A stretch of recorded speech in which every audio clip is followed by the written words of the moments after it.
Welcome to another episode of Epic Sketch Time. My name is Mark Monlux. I'm a freelance illustrator here in Tacoma, Washington. I do a couple of comics, which are The Return of Stickman and The Comic Critic.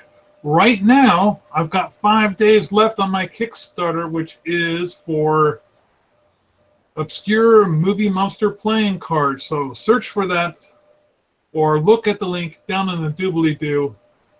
5 days left. Best chance to get cheap cards with horror movie monsters on them.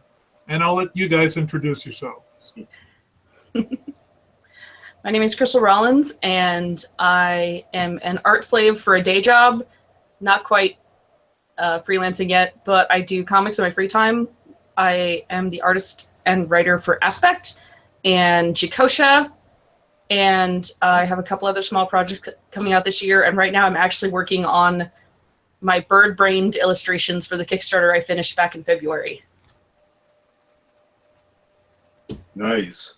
I'm Bill Morse. I'm a freelance illustrator and cartoonist working out of Seattle, Washington. I do a online comic strip called Rhapsodies, and I'm currently also inflicting a sketch challenge on myself, doing Grimm and Anderson fairy tales. The project that I'm going to be working on today is I had a stretch goal set for the people on my Kickstarter that if they reach so far, I would create some horror movie bingo cards, and I'm doing the artwork that would be on the back of the bingo card. And as you can see, I've gone with the cabin in the woods theme with about, well, I don't know, I just grabbed a lot of items from the bingo card suggestions that people mailed in and added them to the scene. That is epic. I love it.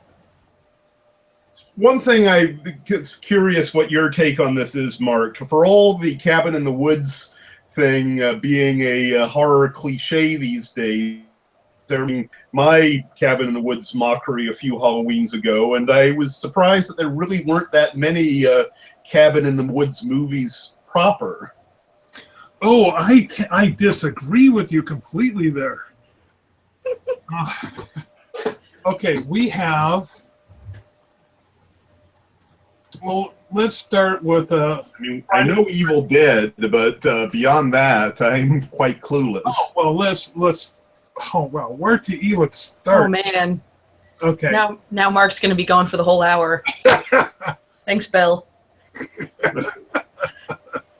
Part of the service. Challenge accepted. The cabins in the woods trope was one of the reasons. It was a trope even when the Evil Dead came out, which was part of the fun and why they looked around to find the perfect cabin. That they also looked around for a perfect cabin that they could completely thrash. Let's see, lots of cabins in the woods from the Friday the 13th series. Okay. Let's see. Oh, there's a series of viral infections. I'm trying to retype movies where. Oh. But there was. Oh my God! I'm just comics because it's hard. There's so many really awful movies out there that all have a cabin in the woods. And now The creepy subdevelopment in the woods. I am completely overloaded and trying to think of these wonderful. I mean, I can already think of one, and I'm not even a horror fan. The Hills Have Eyes. Isn't that one like they go into the woods and like the backwoods people are like cannibals or something? Actually, The Hills Have Eyes, the original in the 70s, was in an RV in the desert. So That's kind of like a cabin in the woods, right? Okay, no, but like really, like trope-wise, it's not literally a wood shackle cabin, but it's a solitary domicile in the middle of the wilderness where you can be hunted for a while during the movie. But there is this whole, I would argue that there's this whole subtrope of movies dealing with RVs that have everything from UFOs to people in the desert to Satanists chasing people in an RV. Oh, what's the name of it? Vanelf? Oh man, that's another 70s classic. I'm having a hard time remembering the name of that. Even the guy who played Wesley Crusher. Before he played Wesley Crusher, he was in a horror movie, a really bad Will one. Wheaton? Will Wheaton. Wheaton. Will Wheaton. Will Wheaton was in this movie where some water infected the neighborhood, and guess what? It started with a cabin in the woods. So, like the cabin in the woods, the people in there drank the infected water first, or what? Or like the cabin in the woods is what was infecting the water? They got the infected water first because they were closest to the water source. Ah. The infection of the water source. I was just having fun with the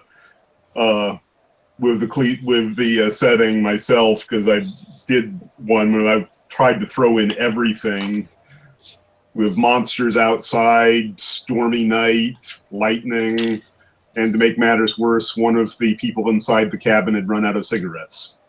Oh God, things are really going to shit then. Yes. Oh, I'm trying to think of how many movies, horror movies, have dope involved with them.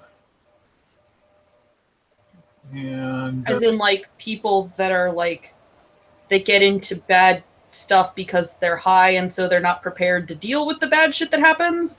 Or, like, the drugs themselves become part of whatever's turning evil or whatever in the movie? you know, I think it can fall into 4 categories. The casual pot smoker who's high and thus lives the longest.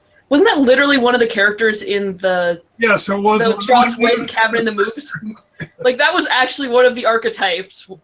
Like, the character that's literally like, I think he has like a pot cigarette in his mouth at least half the movie. Yes, and he turns out. Well, let's not give away anything to people. I hate being. Like, that's when bad shit like goes down. Is like the moment he runs out of pot. It seems like that's like the marker for the turning point in the movie when like the bad stuff happens. Is when he can no longer be high. And then you have the drugs that are being used in a villainous way to turn people into something. Like pharmaceuticals, where it's like, oh, we have this new drug to test. It's totally fine. Doctor, all the people taking this drug are turning into mindless zombies. Something like that. I'm sure, though, you haven't watched such wonderful epics as Zat. No, I don't think I know that one. Zat, Nazi scientist gives himself a serum that turns him into sort of like this really freaky-looking quasi-alligator aardvark-looking thing. Was that one of your pictures? Was that one of the ones in the deck that sounds vaguely familiar? Yes, that was one in the deck. Right up there with alligator people, again, another bad use of a serum meant for a good cause. But in this case, it was a Nazi scientist trying to create a new superhuman race. And it's funny you talking about these being bad horror flicks, and I'm like, this sounds like a lot of like legitimately serious Marvel superheroes. I'm like, that's the crocodile from Spider-Man. That's literally his origin story. Is like, yes. He invented a serum to try and regrow his arm, and it turns out putting lizard DNA in you just makes you into a lizard. But a lizard with 2 arms! There's actually a whole set of movies about people being turned into lizards. Oh, yeah. Is one of the worst. Wait, did you literally just hiss like the name Yes, of the movie? you did. I remember that one too. Yes, it's the SSSSS. Oh my gosh. Wow. Yes, And let's see, and then the other two aspects are good drugs gone bad, where the recreational drug has been infected with something else, or liquor. In a good case would be what was it? Street trash. Which is about these bozos who drink this bad booze and subsequently turn into melty, cannibalistic type monsters. Ugh. Or the first guy ended up, had such a bad reaction, he just basically ended up melting and flushing himself down the toilet. Oh. Oh yes, this is not a pleasant film to watch. It's strictly a gore efficient, practical gore effects aficionado. Came out in the 80s. No CGI. Oh God, what they would have done with CGI. I don't know. At the same time, like any of those that involve like people melting or like they get scabs and creepy shit, like a lot of those looked better with practical effects because there's like digital slime doesn't have the same tactile quality as all the materials they could get together to like throw on people, for the sake of making creepy textures. And then the final category, which would be the problem-solving pharmaceutical that's sprayed into the atmosphere, injected into the zombie or whatever solves the day. Like I Am Legend. Yes, there we go. Where it's like, oh yeah, we found this thing that cures cancer. We've done a small round of testing. Let's just inject everyone with it.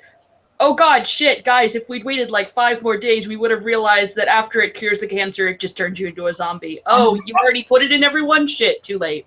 I'm talking about the good. No, that falls underneath category 2, where everyone turns into crocodiles. No, this is category 4, where you give the crocodile people the serum and then they're cured. Oh, like that scenario, but like they're able to actually cure everyone. Right. It's the cure-all scenario. Huh. So those would be my 4 categories. It's not like I've given this a lot of thought. No, none at all. So I want to show you guys a little trick that I do. So here's my base coat for my colors. This is my first load of colors. And then what I'll do is if I want to make this color richer or different, I'll go in and I'll add another layer. And this layer, as you can see over on the right-hand side here, I can control the percentage of fill. Like this layer is currently this is the real color of the planks on the cabin. And then I can control, by moving this bar, the opacity that's on my base layer. So I can get just that right amount of mossiness that I'm looking for. Ditto with the roof. This is my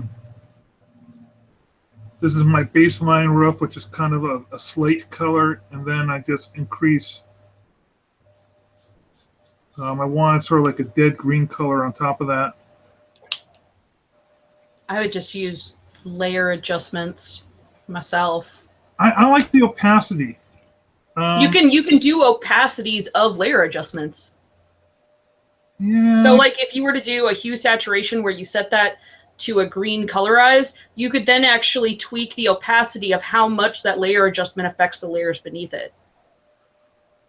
One of the other things I like to do is I do another layer which is nothing but I do one layer that's tone and another layer that's tints. Just white and black, and then I control the opacity on that to get effects. But I don't want to spend too much time doing this. I find if I dawdle too long coloring, I just waste a lot of time. But as Bill knows, I like to pay attention to my color. Mm-hmm. So I'm trying to create some worms in the front down here. Like I'll probably make this an orange can with some green liquid popping out of it. And I'll probably an orange pumpkin over here. I'll probably make the wood of this trunk look a little bit more red. I'll have a flesh tone here, some worms, and then some cools will be this tentacle, some steel colors on the chainsaw. This UFO up here, I'll probably make that spider more cool than warm. I like to kind of go for, since this has 1 point perspective on it, I kind of want to do a target sign of, warms, cools, warm again. Curious. I wasn't. What does Portal have to do in the horror genre? Portal? Yeah. Oh yeah, there's a little companion cube. Or is that meant to be the Hellraiser cube? That is the Hellraiser cube. I would have thought companion cube when I first saw it too. If it's not pink and white, it'll probably be a lot more obvious that it's not the companion cube. So you'll be a golden black. Yeah, because it was like I don't think I've actually watched the entire movie, but it's like a puzzle box that like as they open it, it's like releasing shit from hell, basically, right? Yeah, You do not want to open up the puzzle box. It sends a message to the Cenobite saying, "Please cut us up into little bits." Yeah, that's a great message. Who designed this box? Bill, have you watched any of those movies? Just the first one. Oh, you did. You did see the first one. Good for you.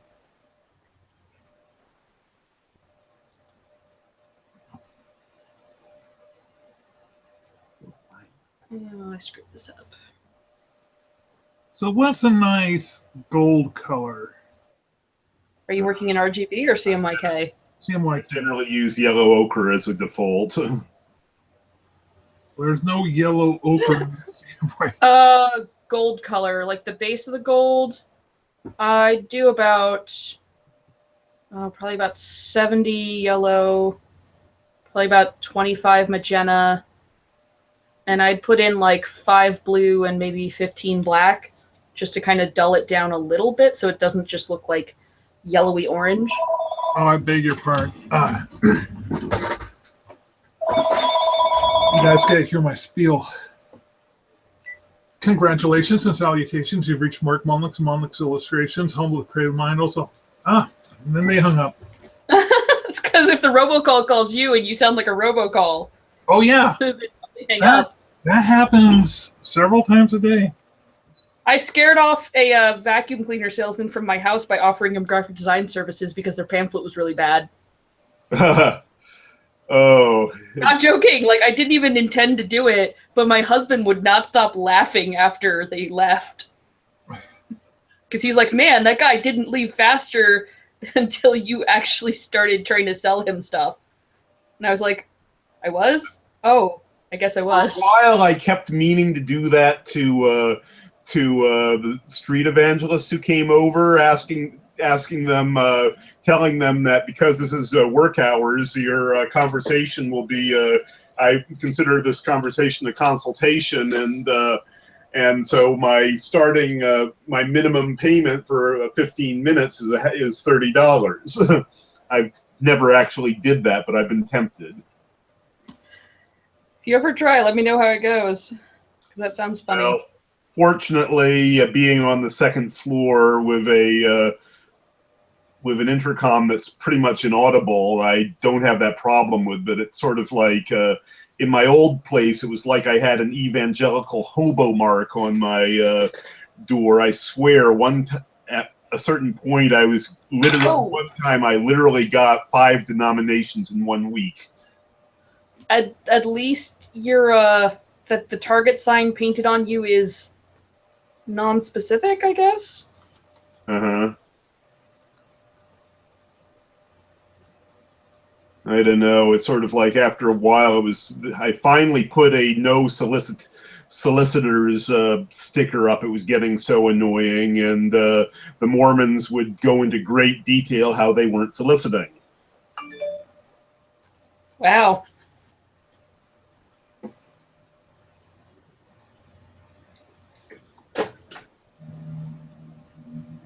Phew.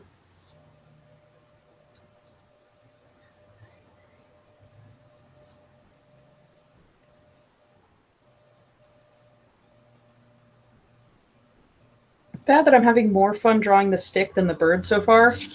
The Black Phoebe. Nice. Oh, missed it. Oh, sorry. Let me do it again, and I will talk a little longer so it actually. Oh, nice. See if I can get it straight. I'm always having trouble getting it like angled straight with the camera.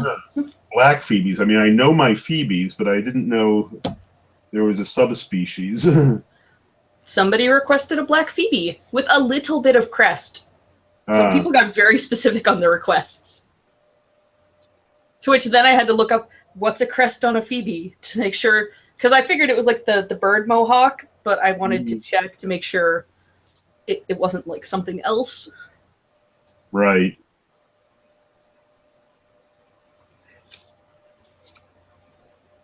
It's 5 o'clock. It's 5 o'clock. Ooh, that's the first time that thing's gone off on somebody else's computer first. That would have been mine.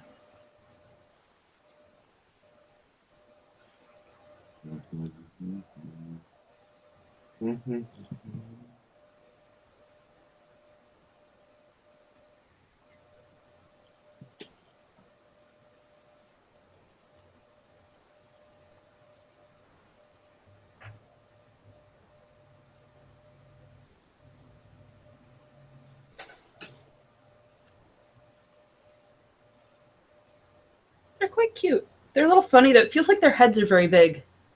Yeah, I mean, I'm quite fond of all the flycatchers. Oh, as far as the really cool ones, I don't know if they're out here, but kingbirds are awesome. Kingbirds? Yes. They are cold kingbirds because they'll go after anything up to eagle. Oh!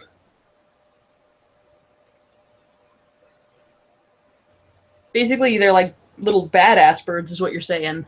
Extremely, yes. I mean, technically, I'm sure if I stop to think about it for pound, I think hummingbirds probably top them, but it's still pretty impressive. Yeah, there's something impressive about like when you can literally just like headbutt the largest other thing in your weight class. Uh-huh. There's hummingbirds, like even if they could take out a sparrow, the nearest the tiniest falcon out there would still look at them and be like, lunch. Yeah.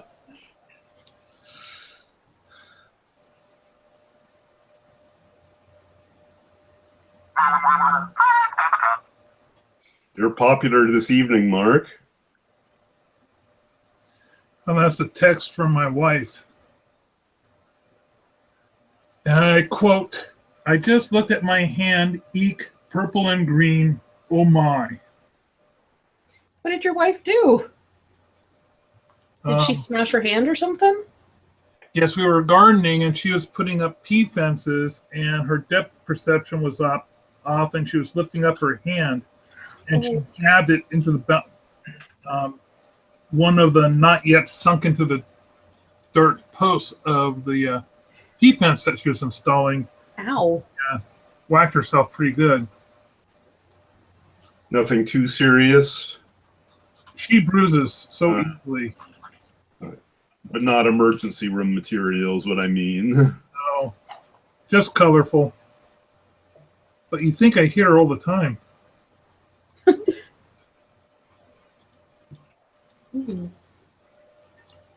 going to get letters for that comment, aren't I?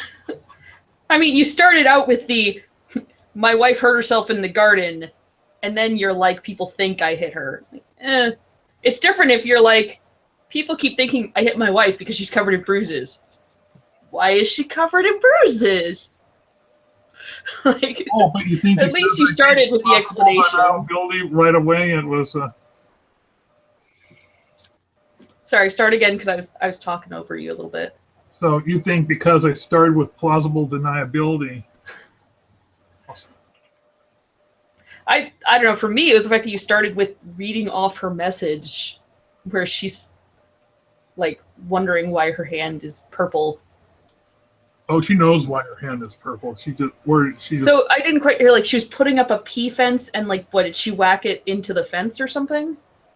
She was lifting up her hand and whacked it into the bottom of it. Ow. She said something about her depth control. That's about as much as I was listening to her conversation. So, yeah, that's what you'll get letters for. Is the like, I don't actually listen to my wife. She's just talking. It's not important. That's gonna get the feminist hashtags coming after you. Speaking of hashtags, today I decided to go for a slightly different approach on my Kickstarter campaign because I like to send out one Twitter message a day. I don't like to overdo it. And I was going to ask you, Crystal, a couple of questions about your Kickstarter. Okay. I still have, well, first this. So yesterday I was asking people to send in their suggestions for clickbait titles to promote my stuff. Oh. Where were you requesting these? I don't remember seeing that. Facebook. Oh, yeah, So like clickbait, so like you can design like a Facebook ad to get people to click on it, or what? I just wanted to say something that was clickbait-ish. The one that went out today was, monsters are showing up in homes across the U.S. Yours could be next. And then Nice. I know my friends, I got like 15 really good suggestions. And I thought, okay, I can use some of these. I'm really goddamn happy with the feathers so far on this guy. I just want to say that and keep talking so people can see my picture. So happy. Like brush pens are one of those hit or miss things. Like when you have a good day and you've got like, and you're got things going in the right direction, they're awesome. And like on a bad day, you're just like, I should just throw the sketchbook into a fire. That would be a better use of these art materials. I've been having that problem with my sketch challenge. I mean, for the most part, I've been doing okay, but there's been a few duds. Yeah. That's the nice part about like a sketch challenge is it frees you up a little bit, because if you have a dud, you're like, okay, there's a dud, but I did my challenge thing, and I'll do the next one, and maybe it'll turn out better, and I can always do it again. Yeah, but I mean, for the most part, I've been doing okay, though. See here, this one was didn't come out as well, and I had a embarrassing situation where I was sort of trying to tweak it, realizing that I hadn't put the two other limbs in it, and where I tried to put the other hind leg, it suddenly realized that it didn't look like the wolf's paw, and I had to hatch it out as best I could.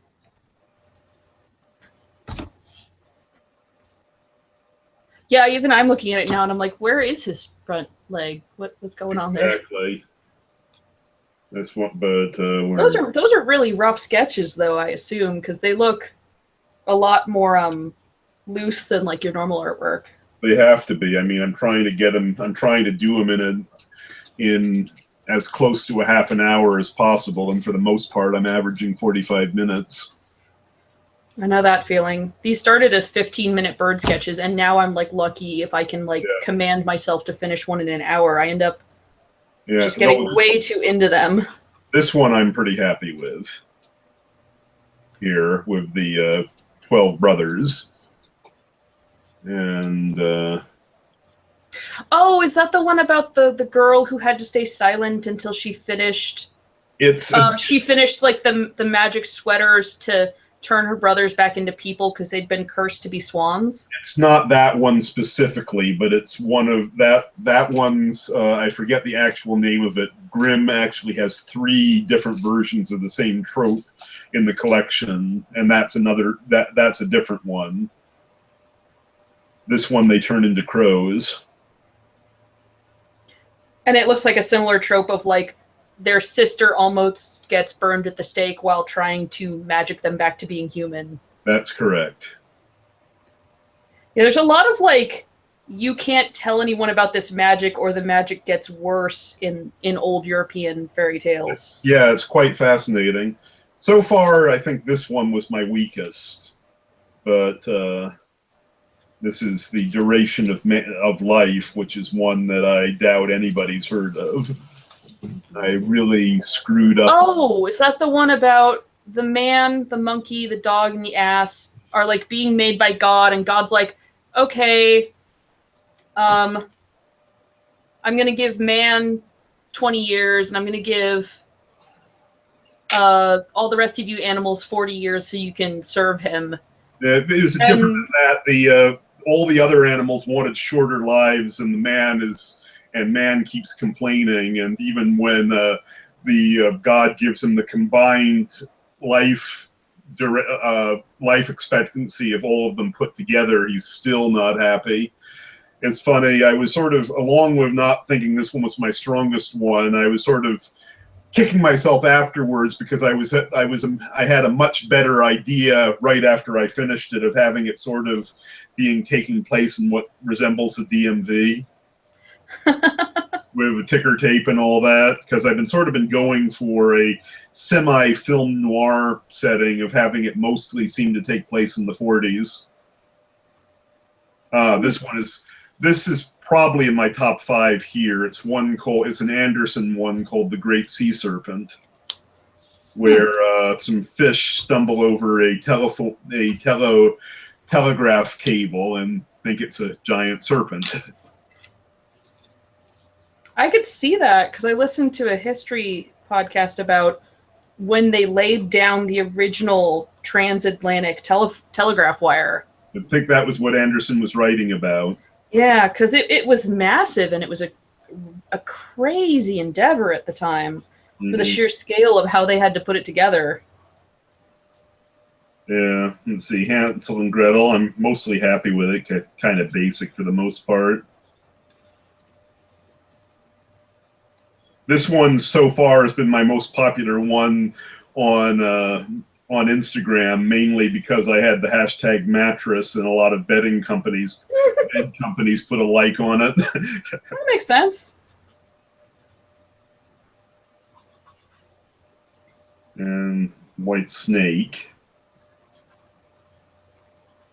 What's that about? That guy looks very concerned. It's one of the classic man gains the power to speak to animals through whatever reason. In this version, it's from eating a white snake he found in the larder. Because that's where white snakes hang out, don't you know? In the water. I think there's something about good housekeeping in that moral. Mm-hmm. And where is it? I had one that I liked. And today's I was pretty happy with. Here. Oh, wait.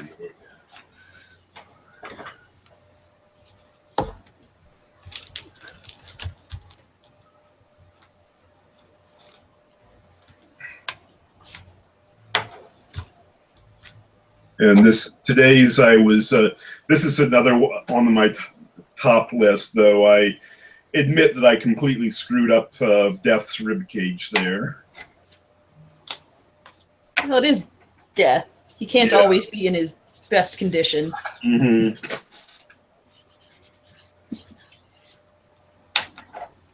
Now that's, so far, it's coming along nicely.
So, Crystal, Mm-hmm. is it true that you can only do a survey of your supporters once?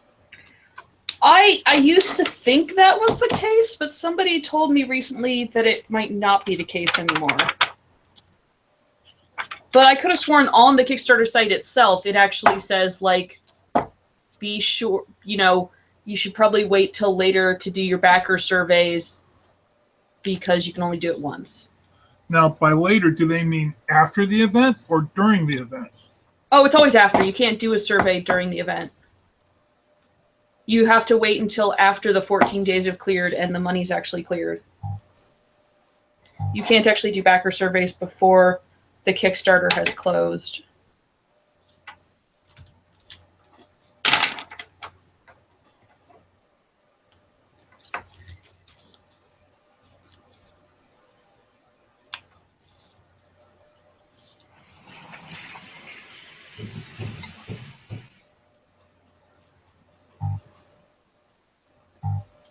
And when you did your backer survey, I haven't done mine yet. you haven't done yours yet. No, I've done everything as just direct messages because I don't want shipping information yet because I don't expect to ship for another, 3 months or so. So I want to gather shipping information as late as possible to lower the chances of stuff going to people that have moved and didn't give me the correct address. Because I've actually had that happen to me where people, they gathered the backer surveys half a year in advance of when the actual books or whatever shipped out, and then I got burned because I had moved and they didn't get my messages saying that I had moved in time.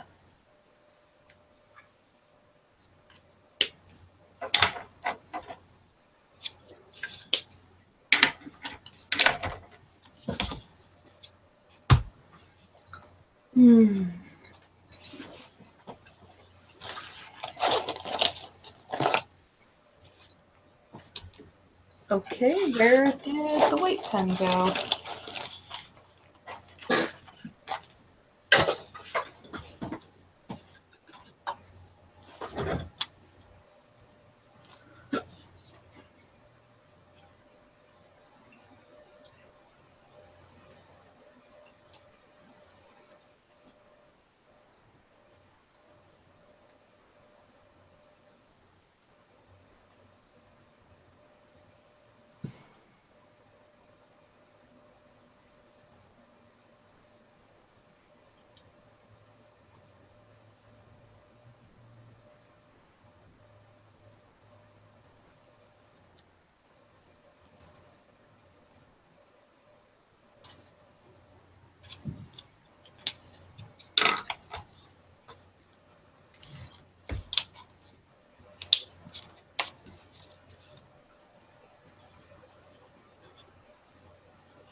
Ta-da! All right, finished bird. Oh, nice. All done. Da da da da da. Tra la la. Singing for a little longer to keep the video on. Mm-hmm.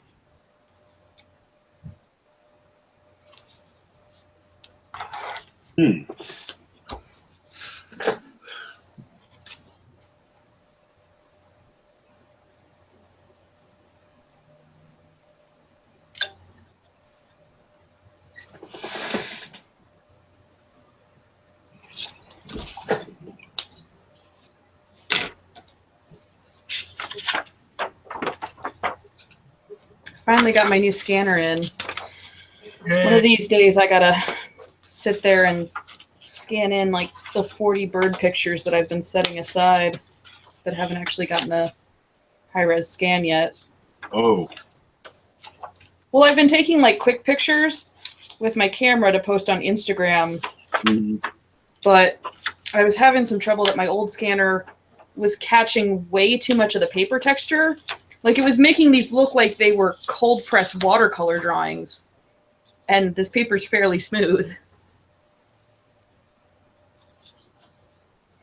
So I did a bunch of research, found a scanner that wasn't too pricey, that has a lot of improvement on how much of the paper depth it catches, and went and bought it and did a couple test runs, and it's way better. It's totally worth the $200. I've got to get a proper flat scanner one of these days. Do you have an improper scanner, or do you just not scan anything? I have your standard office jobby, which I have to scan in with anything larger than 8.5 by 11. I have to do it half and half and sew them together in Photoshop. So this one's still an 8.5 by 11. It's just a better 8.5 by 11. If you're more interested in the size than the quality, I would recommend to anybody to get a Epson Workforce 11 by 17. Okay. It's an 11 by 17 scanner printer combo, but it's cheaper than any other 11 by 17 scanner out there by itself. And it's not a bad printer, and the scan quality actually isn't that bad. Yeah, I mean, ever since I got my iPhone, I found that anything that doesn't need to be a perfect archival thing that I'm going to be processing and inking over anyway, it's easier just to take a picture of it and then start working on it. Yeah. I am going to duck out a little bit early, in part because I finished my sketch already, and in part because I actually just got a text from my friend. I had to drop her off at the urgent care center before I came into sketch group. And she just texted me that she's done, so I'm going to go pick her up so she doesn't have to sit there coughing any longer than she has to. I don't think there's any reason why we need to run this long. We're almost at the ending point anyway, so... So you don't have to quit because of me. You got 8 minutes left. Yeah, but then it's just me and Bill talking to each other. That's and we do that. Oh, yeah, it looks like Drew ducked out. Drew was in here for a little bit. Oh, Drew Poksa? Drew somebody. It said Drew on his name. And I was like, oh, who's that Drew guy? He has yet to manage to get in. And it's his first time trying to get in, so I wouldn't be surprised if that was happening. Anyway, folks, this has been another episode of Epic Sketch Time. Thanks for joining us today. We meet usually every Monday at 4:30 Pacific Time. If you would like to be a participant, please Twitter me at Mark Monlux. That's the @ MERKMONLUX. Okay, you all Bye, have a good everybody.